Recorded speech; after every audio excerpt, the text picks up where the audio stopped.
I've talked before on this channel about things that I've been influenced by and that I have subsequently tried to create something in the manner of.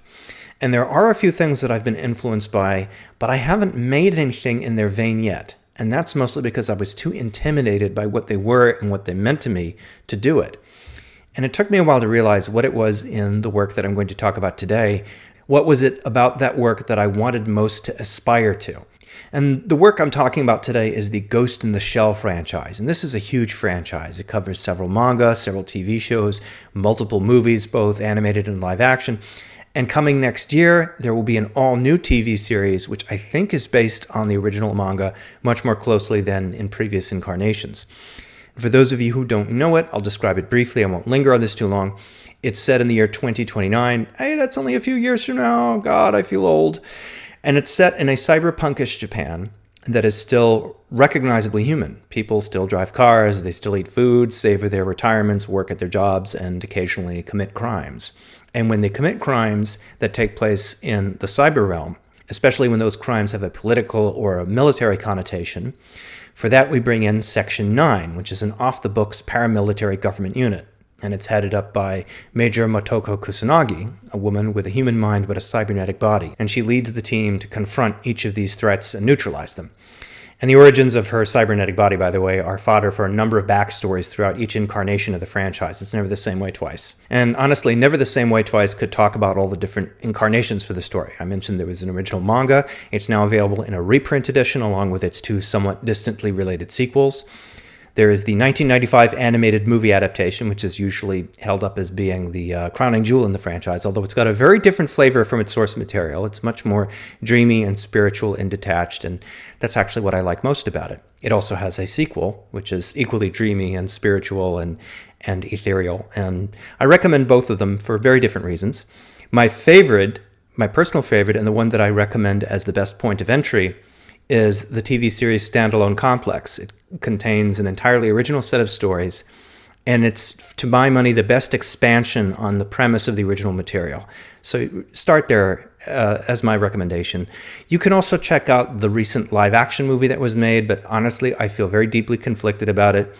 They were clearly trying, they clearly cared about the material, but there are too many really grave problems with it for me to recommend it with sincerity. So with a franchise this large and this complex and this topical and this rich in detail and also just plain fun, it's hard not to take something like this and feel jealous of it, to say, wow, I wish I could do something halfway that good.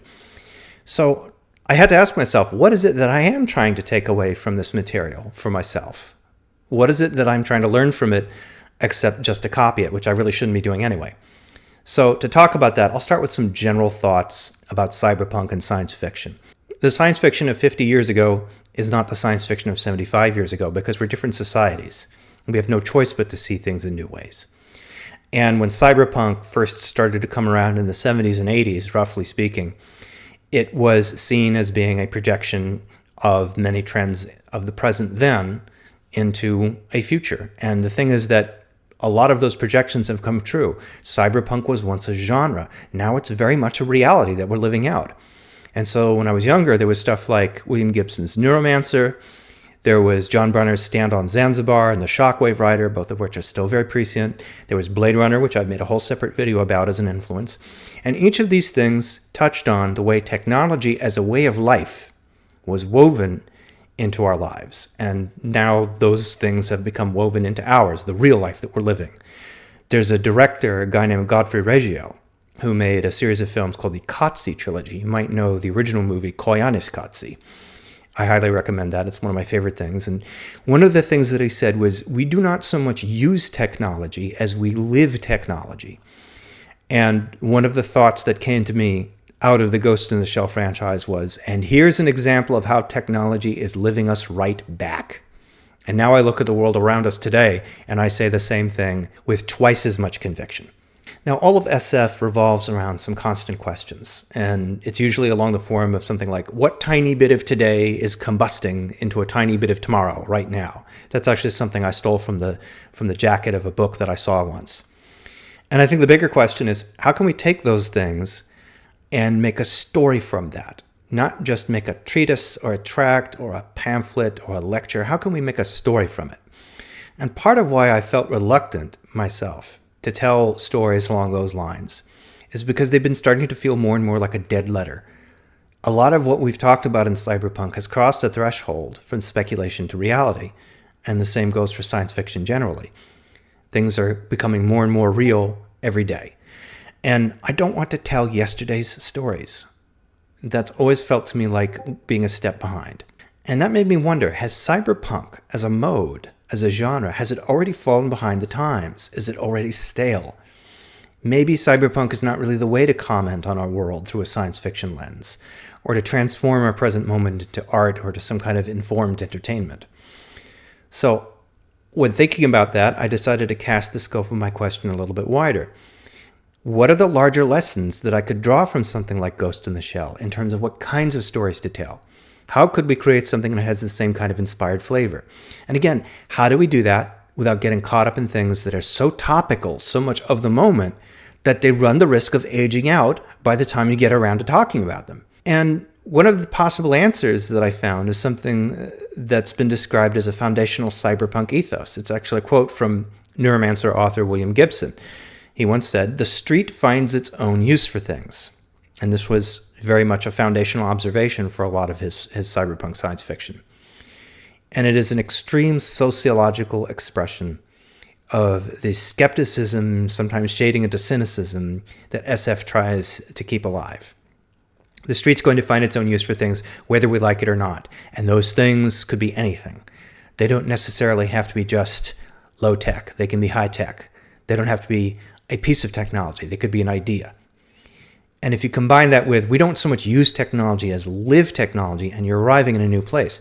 We're not doing these things because it's cool or hip, because it's a question of style or attitude, but because it's about survival. It's about coping day to day with what our world has become, finding a way to secure some bit of it for ourselves against the ravages of the world being turned into nothing but life as technology. The street finds its own use for things because that's how it's always been. And that kind of skepticism about who's going to look out for you seems more crucial than ever. We're not going to be given a future. We're not going to even be sold a future. We have to make it for ourselves. And we have to find a way to do that without recapitulating all the mistakes of the people who tell us they're giving us a future when really all they're doing is selling it to us. And sometimes not even that. And you see a lot of this throughout the Ghost in the Shell series. And it's combined, I think, most often with another thing that comes to mind when I was mulling all this, which is what counts as a technology. It doesn't have to be a piece of equipment. It doesn't have to be information technology, although that's most of what gobbles up our thinking in that vein. That's a lot of what the show is, and the franchise generally is preoccupied with. It could include thought technologies. In other words, ideologies, belief systems, religions. The 1995 Ghost in the Shell movie was very strongly informed by the notion of spiritual transcendence beyond the flesh, the idea that the spirit might well just be a form of information that can be communicated from one medium to another. And that's an ideological concept. And that in its own way can be a technology, to hold this idea and to propagate it. So who holds ideas like that? Well, people who are products of the cyberpunk world. And that led me to think that there's a new kind of person who arises from such a world that we couldn't have foreseen. Someone who is at home in the world of cyberspace and networks and all the rest of it, of this whole future world of information as a way of life. They're as at home in it as we are in our own skins. And we're seeing more and more of this in our world right now, every day. People and societies that aren't just tricked up versions of the past. They aren't just 20th century life with better graphics and hardware. They are entirely new ways of life that simply were not conceivable before, because the people who are going to be living those lives, who are going to be embodying those concepts, did not exist. So whatever the future technology consists of, perhaps it will also include a new kind of human being, someone of a moral and political distinction from the past, someone who wants to embody a genuinely livable future instead of just, a reincarnation of the past. In the standalone Complex TV series, you have a vigilante named the Laughing Man. And the Laughing Man and his ideas, I said to myself, would not be possible in a world that was more informed by a 20th century vision of things, or at least he would be much less likely to arise. The most likely environment for someone like the Laughing Man, which is the context of the high-tech world that we live in, and the world that he would want to lead us into by example or inspire us to inhabit, is not going to be anything like any of the previous worlds either. It's not even going to be anything like the world he inhabits right now. And then you have the protagonist of the franchise, Motoko Kusanagi herself, and she embodies a lot of these kinds of ideas. And spoilers prevent me from going into too much detail, but a key thing throughout the franchise is that there's a common theme of her mind, or her ghost, as she calls it, transcending whatever body that she's currently in, or the shell, as she refers to it. And that shell doesn't have to be a single physical body. It could be how an entire society that she lives in constitutes a body for all of those who live in it. So a lot of this is not just about the tech. It's not just about any one particular piece of hardware. It's about the person who lives in a world that is made up of that stuff, that is dictated by that stuff. And it's about the worldview that person is going to have because of it. It's going to be about how that worldview could also be its own set of blinders, something that in turn has to be transcended. It's like the idea that technology is inevitable or that technological progress is inevitable. Those things are themselves convenient social myths, and then you need to find a way to look past them, or at least see through them. Incidentally, while I was mulling all this, it brought to mind another idea about how you could take a very distinct point of view on this material. Imagine a cyberpunk world, but one presented through the eyes of a child, almost like a Studio Ghibli take on the material. And the reason to do this would not just to be cutesy, but it would be to allow a child's naivete, their freshness, their curiosity, their openness to change, as a liberating way to see that kind of world, to live in it, and to live through it and past it into something new. To my mind, doing something like that would be immensely challenging. And maybe that's what I've done here is just given myself a future project to work on through that one description. So I guess the way that I could sum all this up, and I'm sorry if I've rambled, but this is really quite a baggy subject. And the challenge, I guess, that I took away from my admiration for all of Ghost in the Shell, the thing that I told myself that I needed to do, I guess I could sum up this way. I said to myself, don't make something like this. Don't copy it. Don't reproduce any of these superficial details that you see. Instead, make something that has as radical a vision about the increasing, irreducible complexity of modern life and how that shapes our personalities, how that shapes our identities, how that shapes whatever future that we're going to be creating from the present that we're in. And I think that also echoes another big lesson of cyberpunk and science fiction generally, which is that we can't help in this day and age, in our moment, to be children of technology, of science, of the complexity of the world we made. But we owe it to ourselves to not just be those things. And it's not just to transcend our limits as mere bodies or as analog minds, but to never forget the lessons that being those things, being flesh, taught us as being part of the universe. To remember where we came from just as much as to understand where we're going. So that's my big rundown on what I took away from Ghost in the Shell as an influence. I hope someday I'll even have a finished piece of work to show off that embodies how all these ideas can come together. See what you think. Thanks a lot.